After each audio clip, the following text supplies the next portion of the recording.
Bueno, entonces, pues tenemos el principio de reflexión de Schwartz, que es una de las aplicaciones del teorema de la identidad, ¿no? Sí. Bueno, primero, pues empezamos con la definición de que una función definida en un subconjunto de Rn sea inversamente conforme en un punto, ¿no?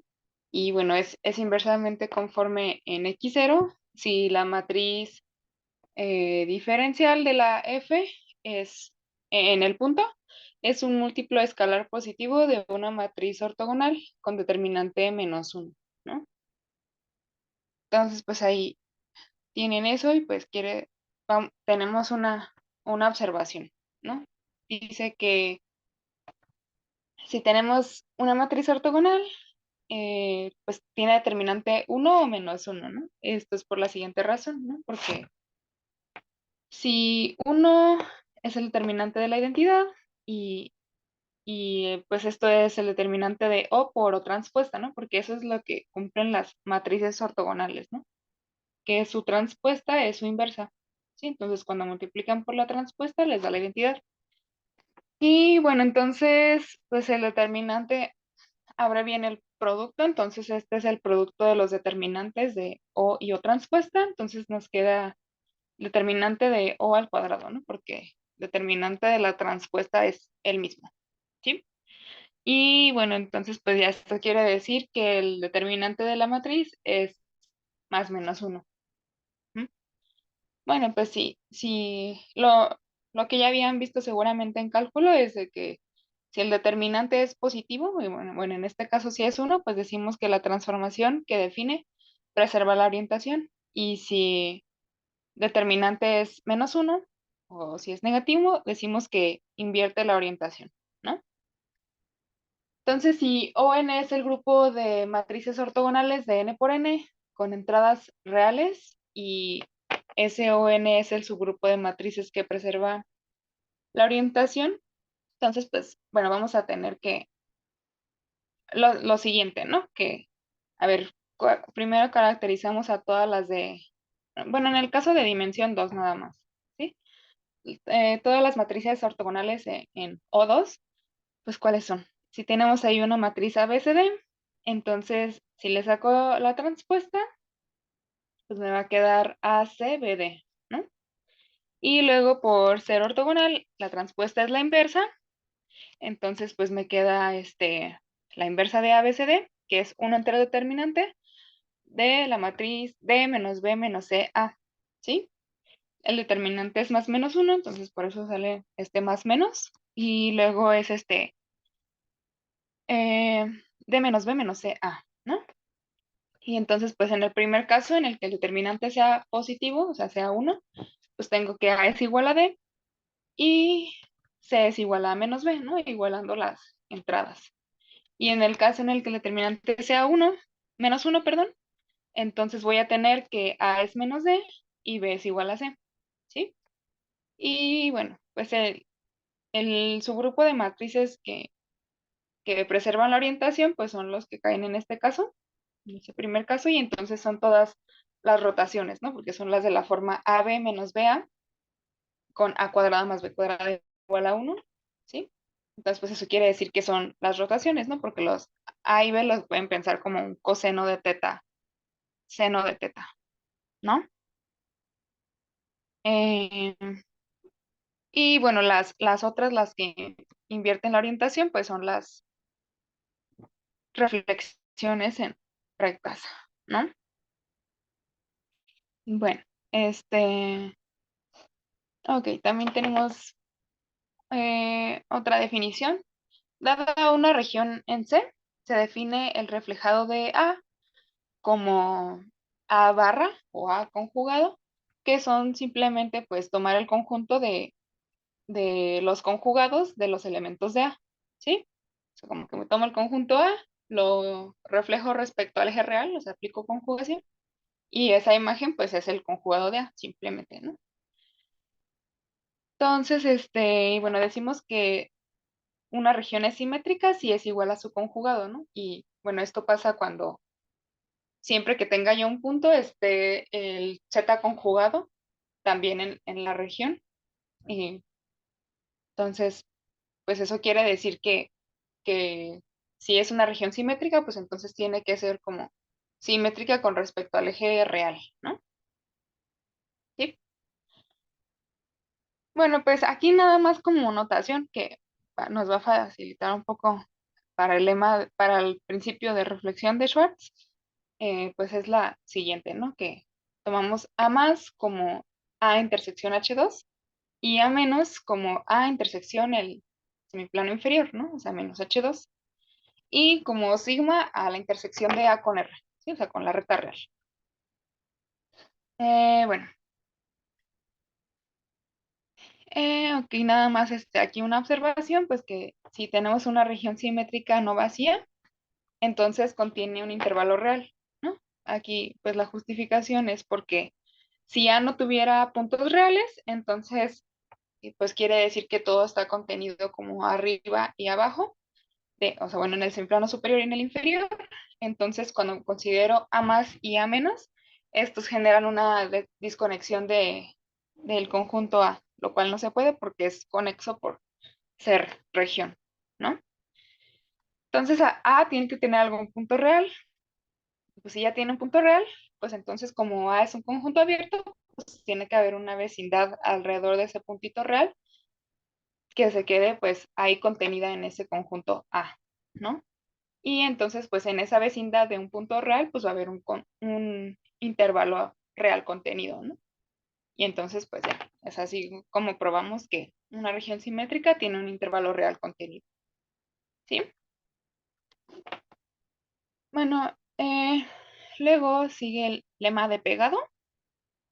Pues nos dice que si h es una función definida en la unión A unión B, contenida en C y que va en C, tal que las restricciones de H en A y la restricción de H en B son continuas con A y B cerrados en A unión B. Sí, aquí estos son conjuntos cerrados en A unión B, ¿no? Entonces H es continuo, ¿sí? Bueno, entonces pues ahí está el lema de pegado que seguramente ya habían escuchado, ¿no? Vamos, pues nada más para ver la demostración de este lema, pues es lo siguiente, ¿no? Si yo quiero ver que la H es continua, entonces pues me bastaría ver que mande cerrados en cerrados. Bueno, que la preimagen de cerrados, perdón, sea un cerrado, ¿no? La preimagen. Sí, entonces pues me tomo un W contenido en C cerrado, ¿sí? Y bueno, me tomo la imagen inversa de W. Entonces pues esa la puedo ver como la imagen inversa de W con los puntos estando en A o con los puntos estando en B, ¿no? Entonces es H inversa de W intersección A unión H inversa de W intersección B, ¿no? La primera, pues, es la preimagen de W bajo la H restringida a A, ¿no? Y el otro conjunto de la unión, pues, es la preimagen de W bajo la función H restringida al conjunto B. Sí, entonces, pues, como por hipótesis, yo tengo que la H es continua en A y H es continua en B. Entonces, pues, quiere decir que estas preimágenes son cerradas, ¿no?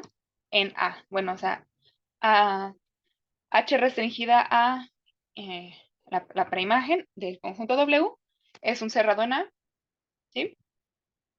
Y para la H restringida a B, la preimagen de W es un cerrado en B, ¿sí? Y bueno, pues como se tiene además que A y B a su vez son cerrados en A unión B, entonces cada uno de esos dos conjuntos son cerrados también en A unión B, ¿sí? Y por lo tanto, pues eso quiere decir que como la unión finita de cerrados es cerrado, pues entonces la H inversa de W es cerrado en A unión B.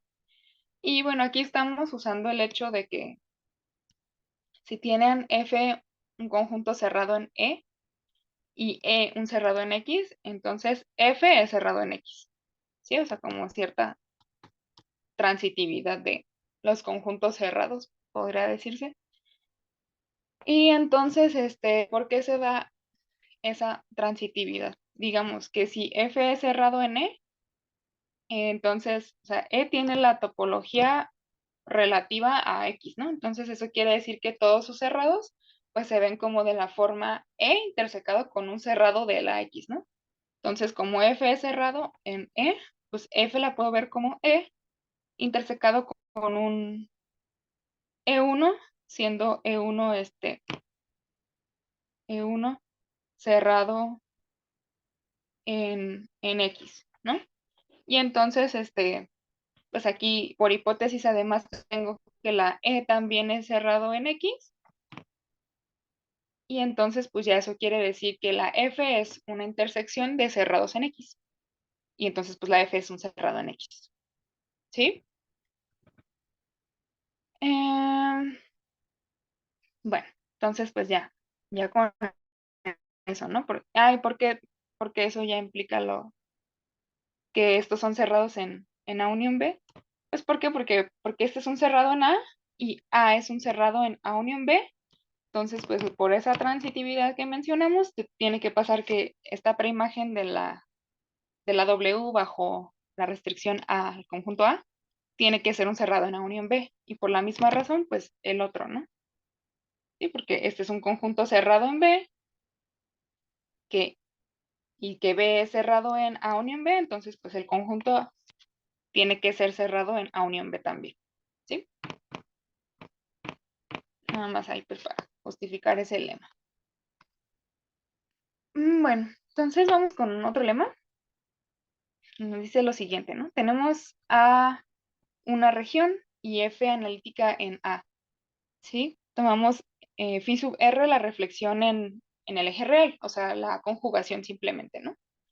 Entonces me tomo, aquí esto es nada más notación, es como una F doble barra, que sea la composición de phi sub r compuesta con F, compuesta con phi sub r, ¿sí?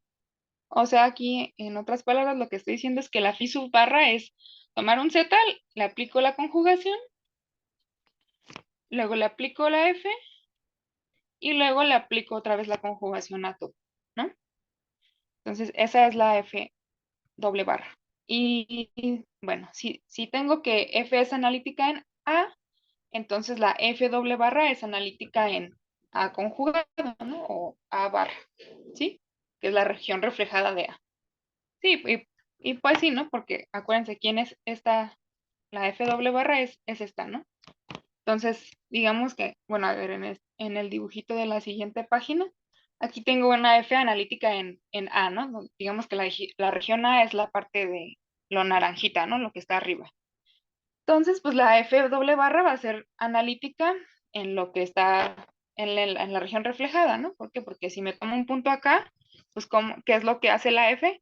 Pues lo que hace es de que la conjuga primero, entonces lo manda a un punto que está en la región A. Y luego la F, pues aplico F simplemente, entonces pues me lo manda, no sé, pues algún otro punto por ahí. Y luego aplico otra vez el reflejado, entonces la imagen va a ser esta, ¿no? Entonces, pues sí tiene sentido, ¿no? Porque como que lo que está haciendo la F doble barra es más o menos lo mismo, o lo mismo que la F, solo que como que lo que hacía la F arriba en el semiplano superior, pues lo hace la F doble barra, pero todo al revés, ¿no? O sea, en mi plano inferior, ¿sí?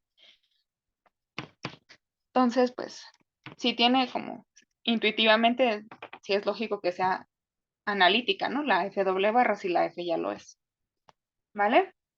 Entonces, bueno, vamos a probarlo pues, formalmente. Pues nada más aquí uso que la phi sub r es inversamente conforme, ¿no? Em, sí, porque justo aquí, pues, como mencionaba en esto, de que las transformaciones ortogonales se ven como SO2, que es el subgrupo de rotaciones, ¿sí? Que son los que preservan la identidad, unión con el conjunto de las reflexiones en rectas, ¿no? Y las reflexiones en rectas justo invierten la orientación, entonces, pues,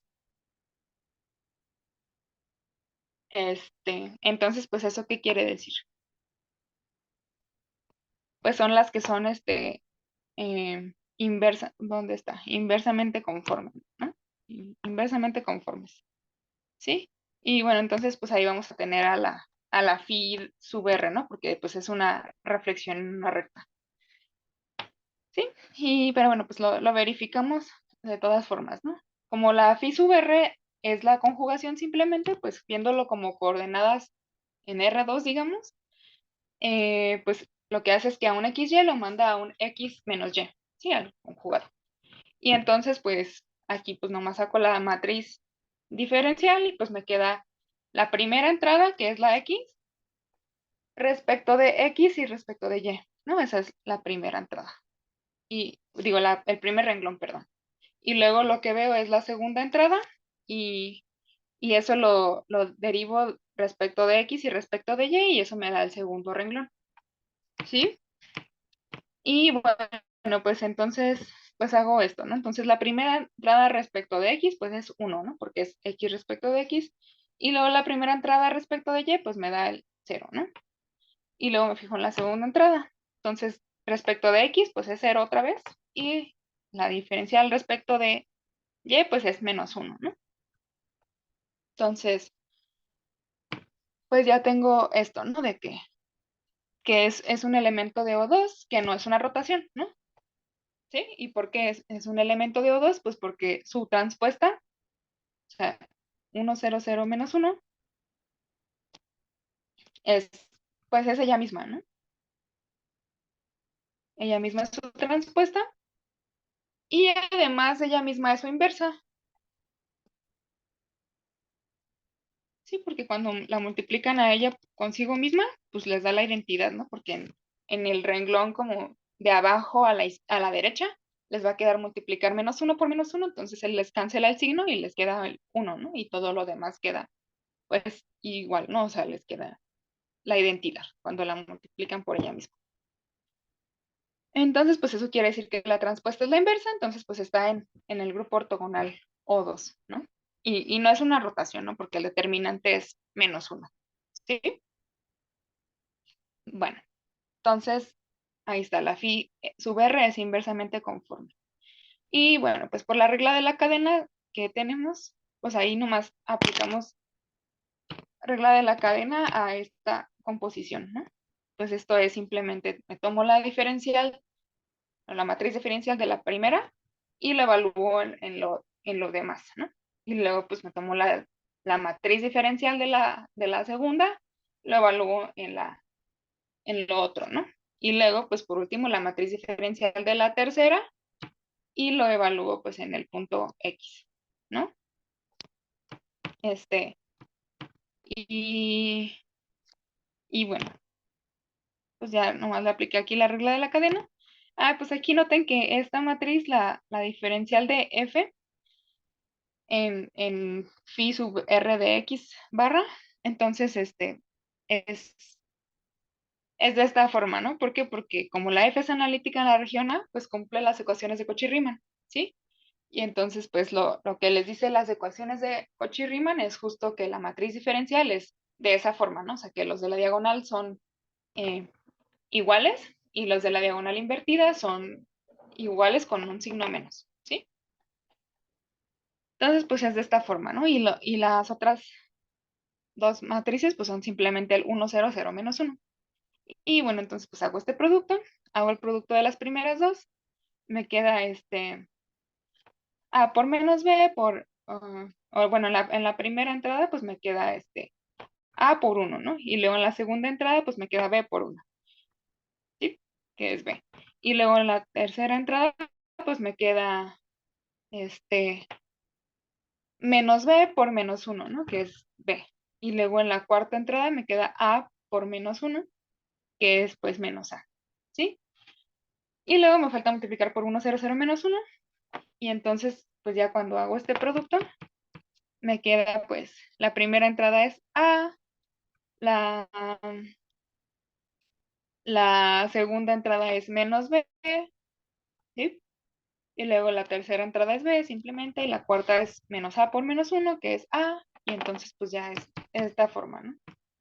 Y entonces eso quiere decir que pues perdón, la diferencial de F cumple justo es, o sea, justo que la F doble barra, la diferencial va a tener la forma de la que me dan las ecuaciones de Cauchy-Riemann, ¿no? Que los diagonales son iguales y los de la diagonal invertida son iguales salvo el signo, ¿no? Entonces, pues eso quiere decir que la F doble barra cumple las ecuaciones de Cauchy-Riemann y bueno, pues como además F doble barra es real diferenciable en A barra, pues se tiene que F doble barra tiene que ser analítica en la región conjugada de A, ¿no?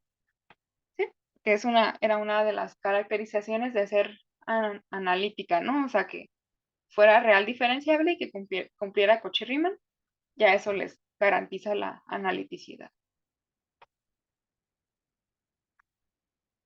¿Dudas hasta aquí? Todo bien. Todo bien, todo bien. Ok, bueno.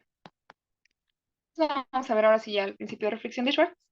Pues dice que tenemos a una región simétrica, f de a más unión sigma, una función continua, y f restringido a más, holomorfa. Sí, o sea que es continua en esta región de naranja junto con el sigma, que es el segmento del eje real, y es holomorfa pues en el abierto de A más, ¿no? O sea, en lo de naranja. Y bueno, supóngase también que f restringida a sigma toma valores reales, ¿vale?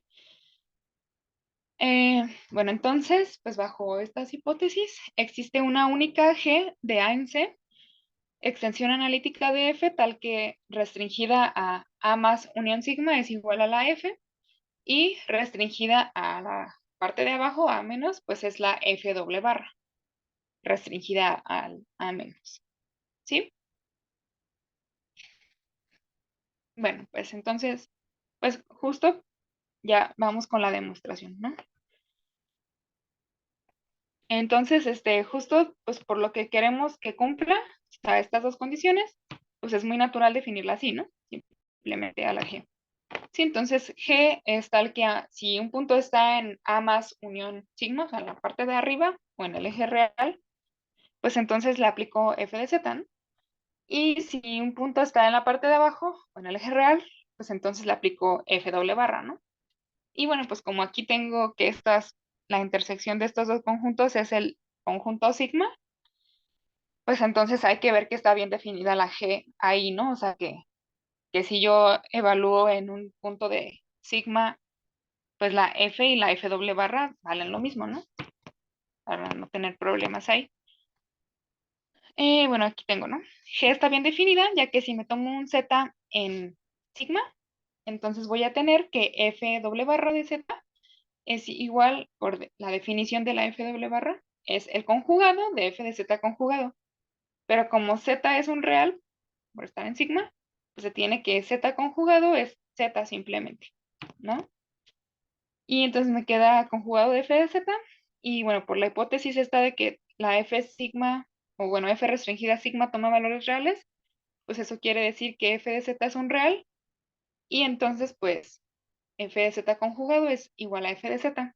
Y ya llega a que F doble barra en Z es igual a F en Z si la Z es un real, ¿no? O sea, un elemento de sigma. Entonces la G ya está bien definida. Pues vean qué más me pide ver. Primero voy a justificar que es continua. Y bueno, pues es continua pues debido al lema de pegado, ¿no? ¿Por qué? Pues porque la F es continua o sea, como que esta primera parte es continua en A más unión sigma. Y también la segunda parte es continua en A menos unión sigma, ¿no? Y bueno, esta segunda parte es continua, ¿por qué? Porque sí, pues es continua en un punto de A menos, porque justo ahí por el lema anterior lo que acabo de probar es que la F doble barra de hecho es analítica en A menos, entonces pues quiere decir que si es analítica, pues en particular es continua, ¿no? Y además, pues también, pues por cómo la definí, ¿no? Simplemente que era la reflexión en el eje real compuesta con la F, compuesta con otra vez la reflexión en el eje real, ¿sí? Y esas tres cosas son continuas en sigma, entonces pues la F doble barra también tiene que ser continua en sigma, ¿sí? Y bueno, además tenemos que estos dos conjuntos son cerrados en A, ¿no? Acuérdense, pues igual con la topología relativa para A, ¿no?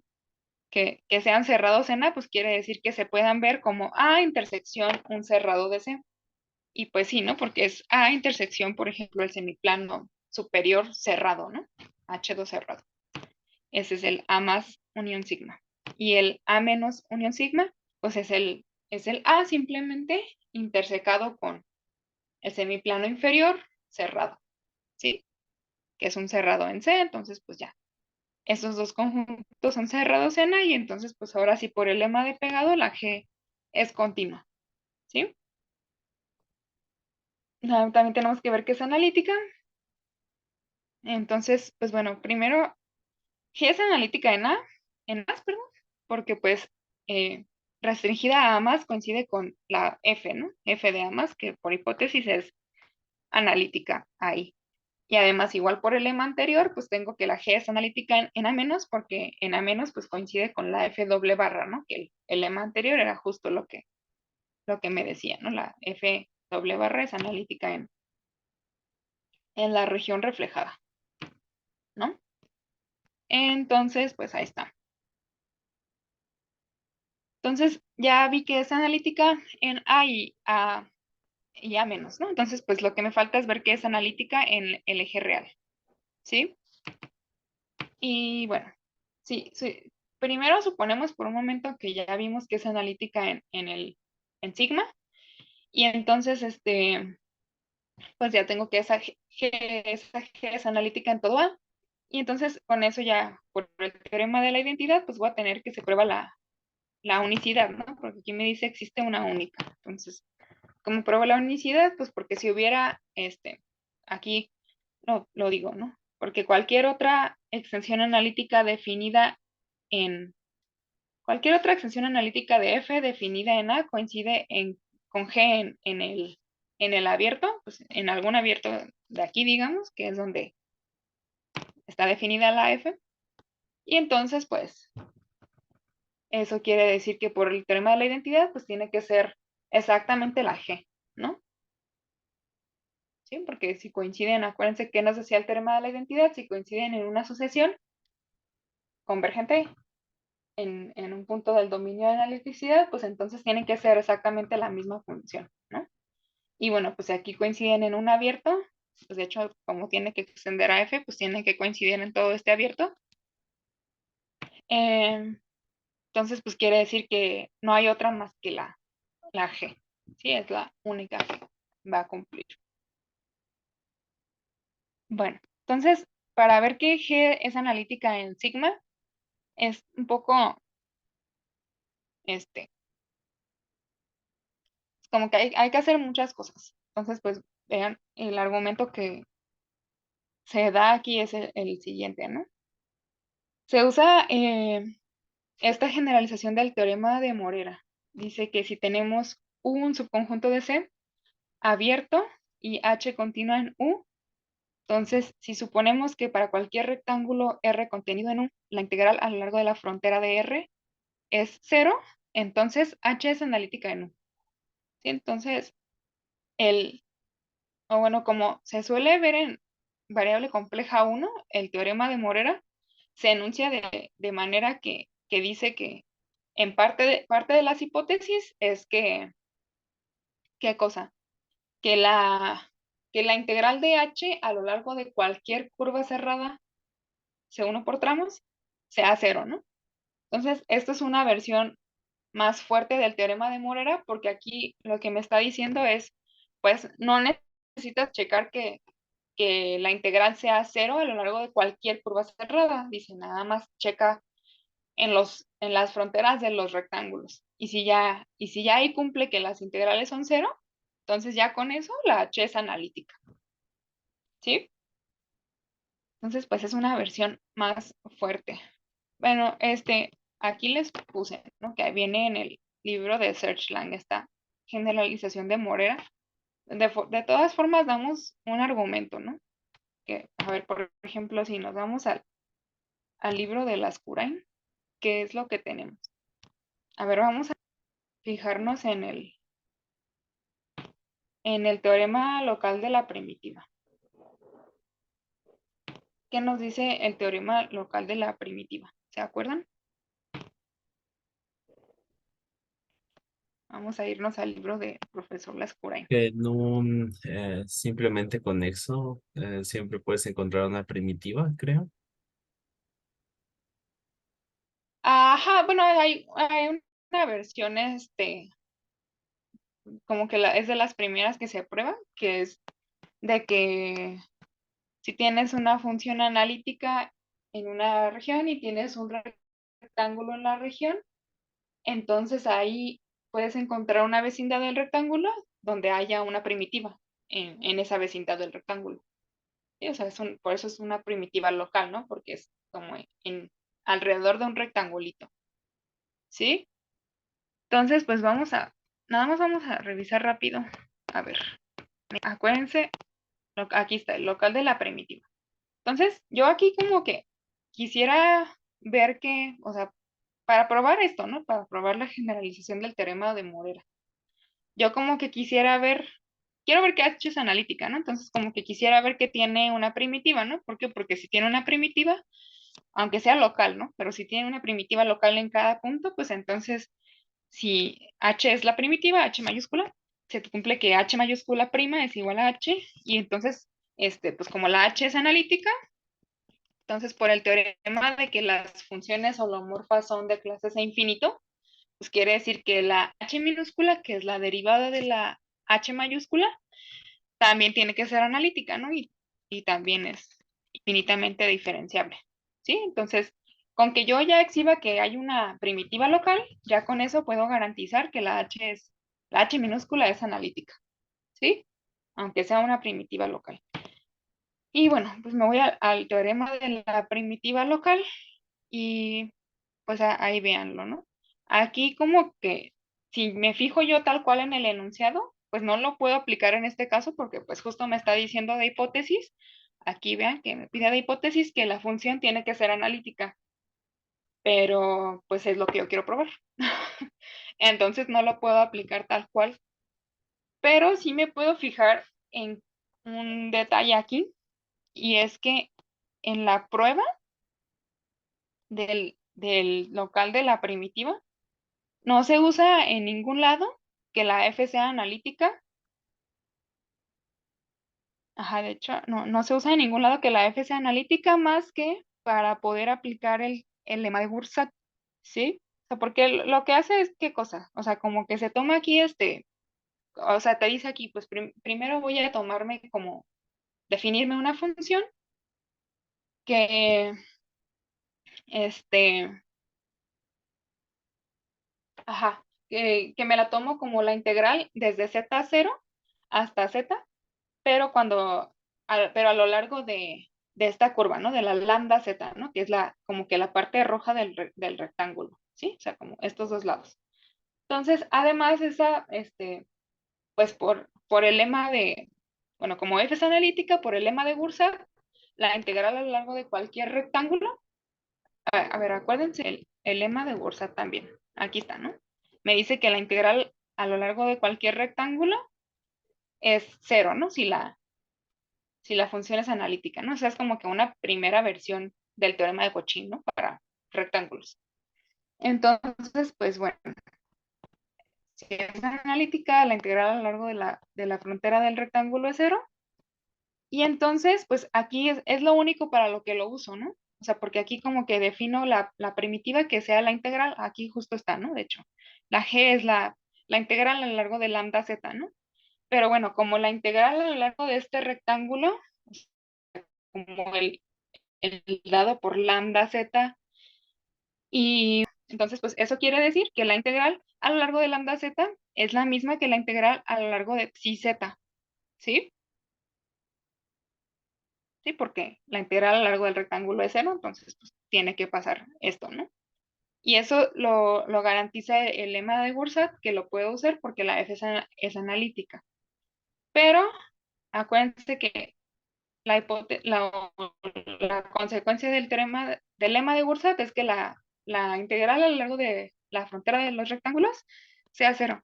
Y entonces, pues eso es lo que yo ya estoy suponiendo de hipótesis aquí, ¿sí? Que la integral a lo largo de la frontera de los rectángulos es cero.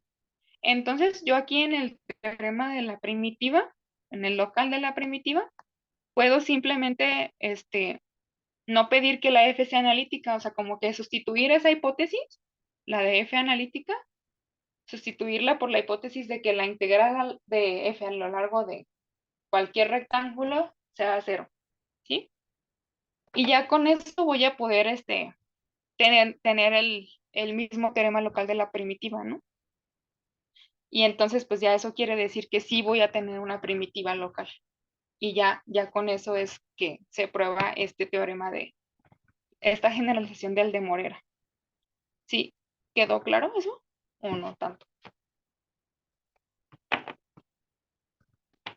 Sí quedó bien. Nada más estaría chido tenerlo en las notas, pero sí, también lo puedo escribir, creo, en mis notas. Entonces, Sí, de hecho, aquí en todo este rollo como de naranja que ven, ahí es donde explico eso. Solo que pues ahorita para no leerlo, mejor se los platiqué viendo el libro, ¿no? De las curas. entonces Pero estuvo mejor. Muy bien. sí, sí, entonces ahí ya está escrito, ¿no? O sea, pero sí, sí es eso, ¿no? O sea, la idea como fundamental es que en el local de la primitiva, la hipótesis de F analítica la pueden sustituir por la hipótesis de que la integral a lo largo de cualquier rectángulo sea cero. Y ya con eso todo jala bien porque es lo único que estoy usando aquí, ¿no? Lema de Bursack. Sí, entonces todo jala bien, entonces tiene una primitiva local. Entonces, si en cada punto tiene una primitiva local, pues ya tiene que pasar que sea analítica, ¿no? La función. Y ya todo funciona de maravilla, ¿sí? Entonces, pues es lo que se usa aquí, ¿no? Esta generalización del teorema de Morera y para ver que la H es analítica. Entonces, acuérdense que en lo que estábamos, ¿no? Ya como recapitulando en que estábamos, nos faltaba ver qué es analítica en el sigma, ¿no? Entonces, pues, si quiero usar esta versión del teorema de Morera, pues entonces yo puedo probar que la integral a lo largo de cualquier rectángulo, bueno, de la frontera de cualquier rectángulo es cero, y ya con eso voy a tener que es analítica en esa región, ¿no? Y bueno, me puedo tomar siempre que la región cita pues sea una vecindad de un punto z0 en sigma, ¿no? ¿Sí? Y ya con eso. Entonces vamos a probar esto, ¿no? De que las integrales a lo largo de los rectángulos son cero.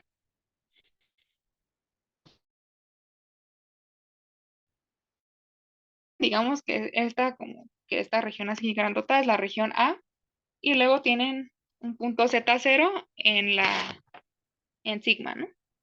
¿Sí? Y bueno, me tomo ahí una vecindad U de z0, ¿no? Entonces, me la puedo tomar una vecindad compacta, ¿no? O sea, que tenga el interior distinto del vacío, pero que sea un compacto, ¿no? Eso pues siempre lo puedo hacer. Y entonces, eh, entonces, ¿qué hacemos ahora? Ahorita vamos a ver por qué me va a servir que la U sea compacta. Pero bueno, primero vamos a asumirlo, ¿no? Bueno, entonces, pues me tomo yo cualquier rectángulo en esa vecindad U de Z0, ¿no? Entonces, pues hay varios casos, ¿no? Primero, un caso es ¿no? Que esté como que el rectángulo esté contenido en A más o en A menos, ¿no? O sea, aquí como les puse. Que esté ahí o acá, ¿no? Contenido en A más o A menos.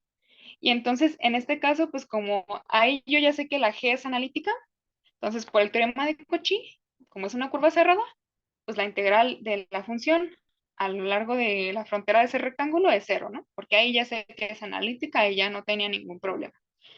Entonces, el problema pues está cuando me considero como rectángulos, pues como el que ven aquí, ¿no? O sea, todo ¿sí? O sea, que pues toca al eje real, pues ahí ya no puedo usar el teorema de Cauchy porque pues está tocando puntos donde la función no es, o todavía no sé qué es analítica, ¿no? Pues es lo que quiero probar. Y entonces, bueno, lo que se hace es que este rectángulo lo parten o lo bisecan por una recta que sea la parte imaginaria de z igual a delta, ¿no? O sea, lo que estoy diciendo es que aquí en este mini cachito que queda, hay una longitud de delta, ¿sí? Es lo único que estoy diciendo. Y entonces, pues si denotamos por gamma delta a la frontera del rectángulo que queda de arriba, o sea, el de verde en este dibujo, digamos, entonces pues se va a tener que que la integral de la g a lo largo de de gamma delta, o sea, de la frontera de ese rectángulo de verde, pues va a ser cero, ¿no? Porque ahora sí ese rectángulo de verde está completamente contenido en A más, donde ya sé que es analítica y pues puedo usar teorema de Cauchy, ¿sí? Entonces, pues eso, ¿qué? A ver, grábense esto, ¿no? Que la integral de gamma delta es cero. Bueno, entonces, pues ahora, ¿qué hago?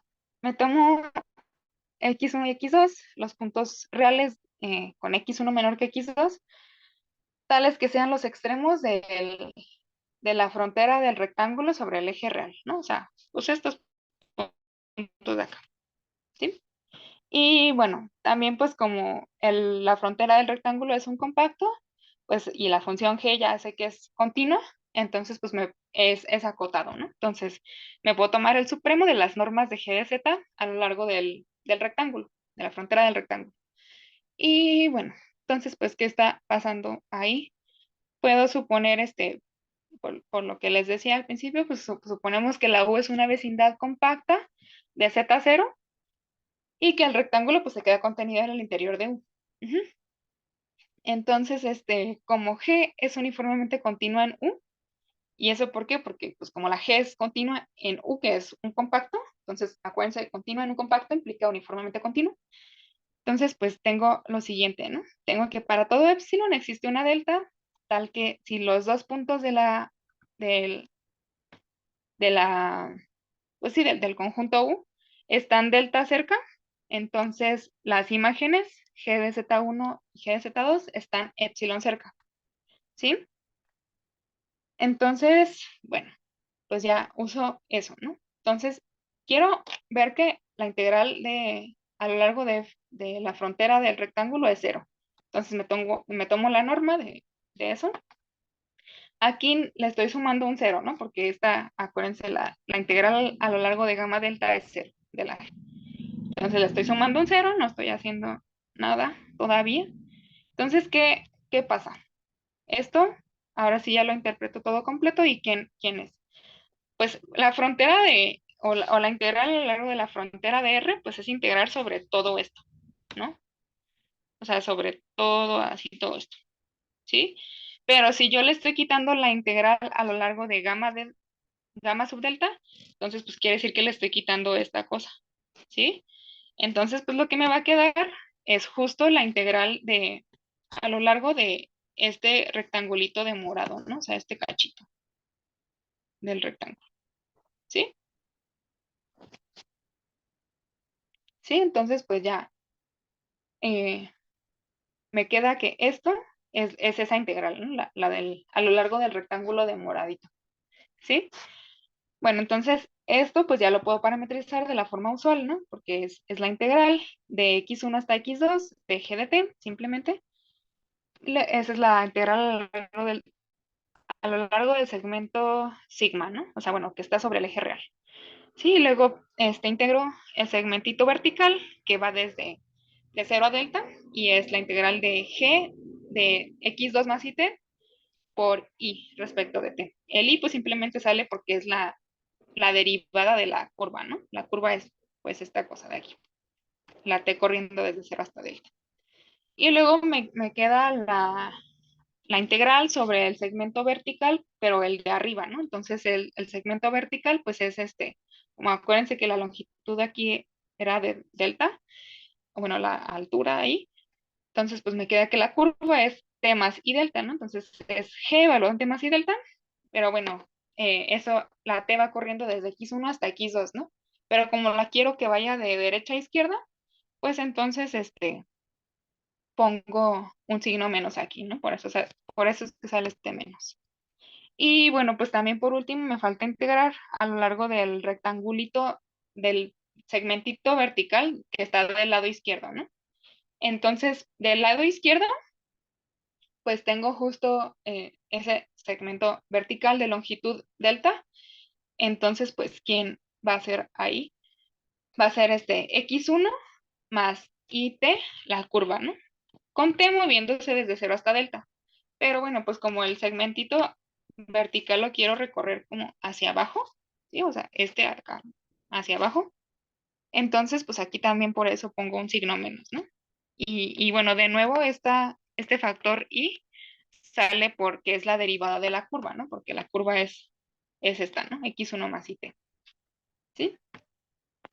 Bueno, pues al final como estoy sacando normas, pues no me va a importar que estén estos i's ahí. Pero bueno, aplico desigualdad del triángulo ahora, ¿no? Entonces separo, digamos como que asocio este con este en uno solo y aplico desigualdad del triángulo y también asocio este con este, ¿no? Entonces ahí me queda ya nada más por la desigualdad del triángulo. Y luego me fijo en este primer término. En este primer término, fíjense que aquí tengo, estoy evaluando G en T, aquí, y luego en T más I delta. Entonces aquí, ¿eso cómo se vería?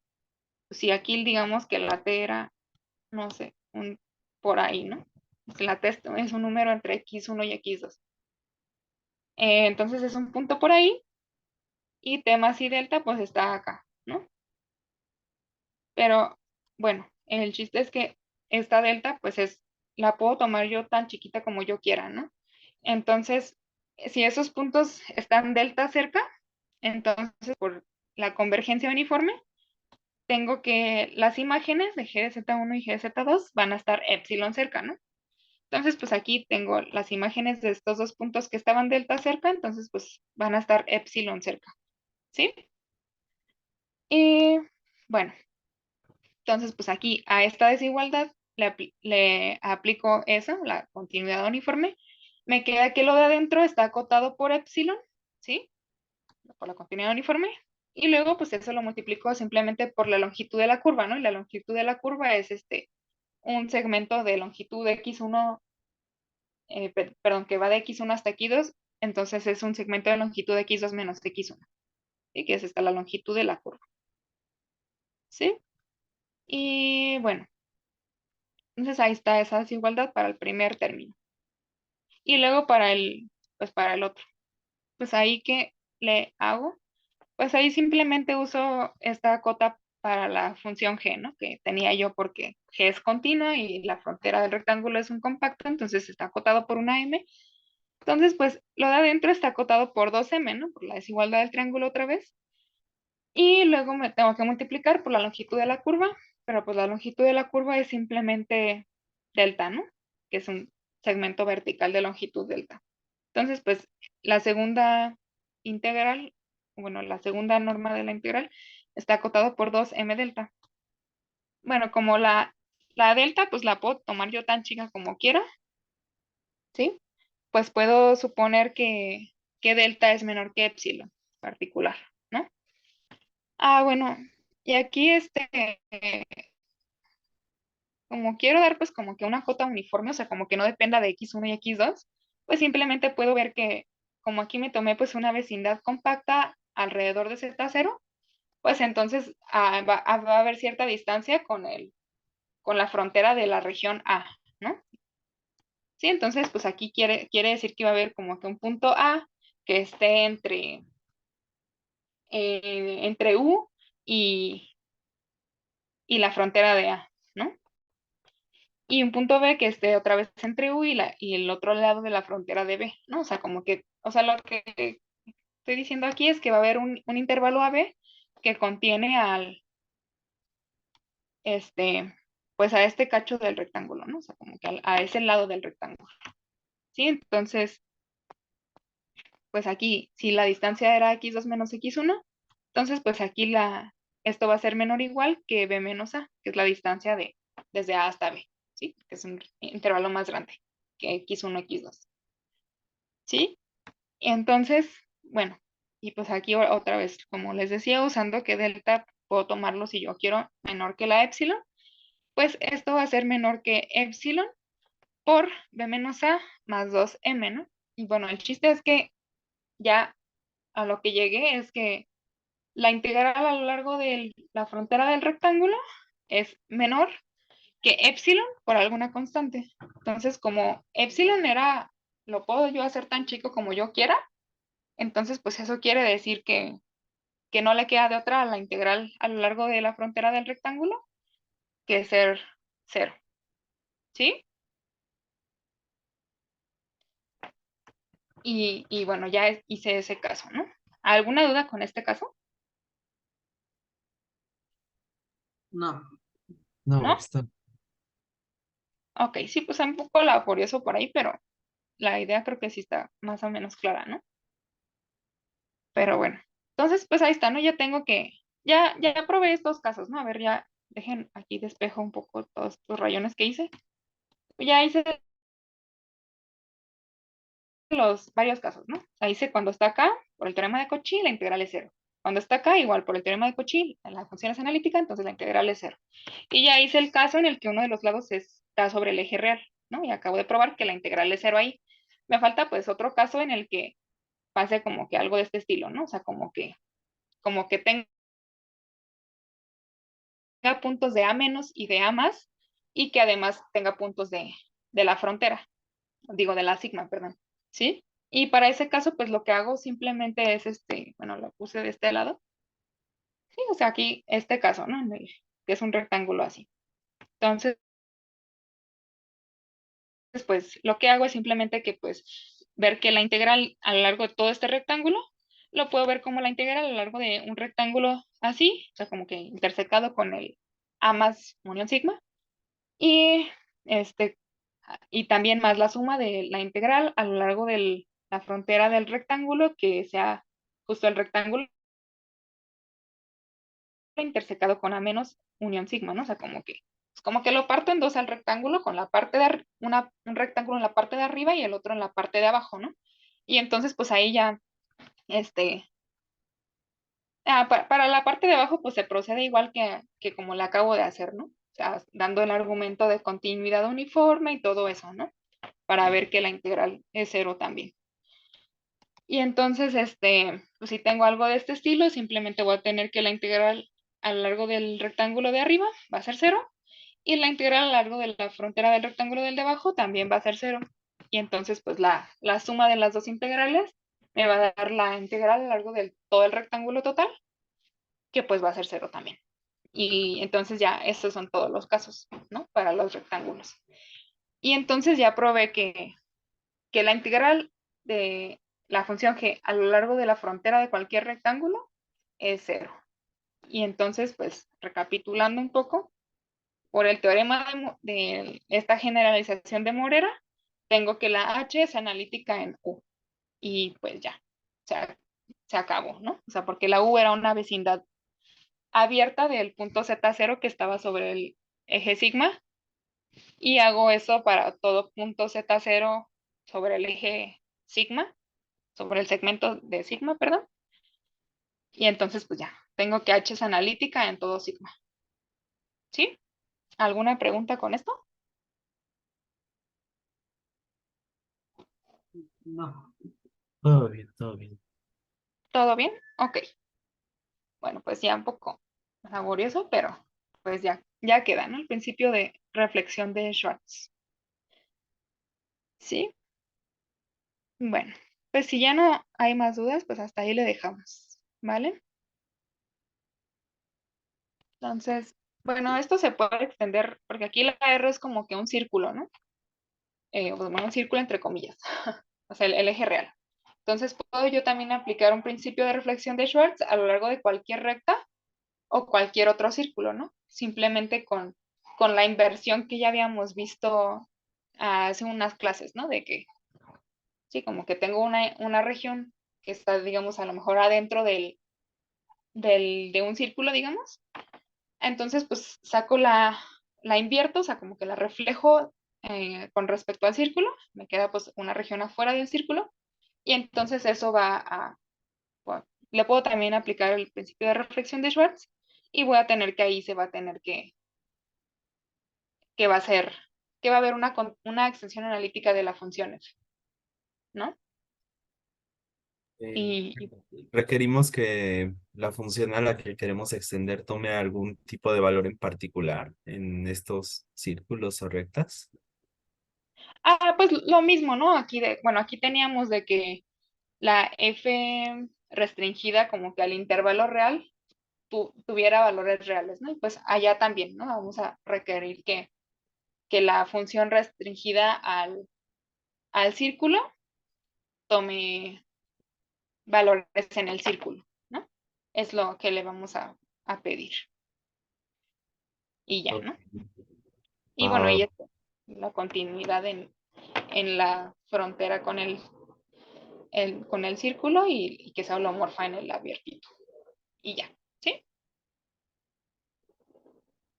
va. Bueno, pues eso a lo mejor le pido ayuda a Abraham para que lo vean con él el martes. Ya para el lunes ya yo seguirme con lo de curvas, la continuación analítica a lo largo de curvas.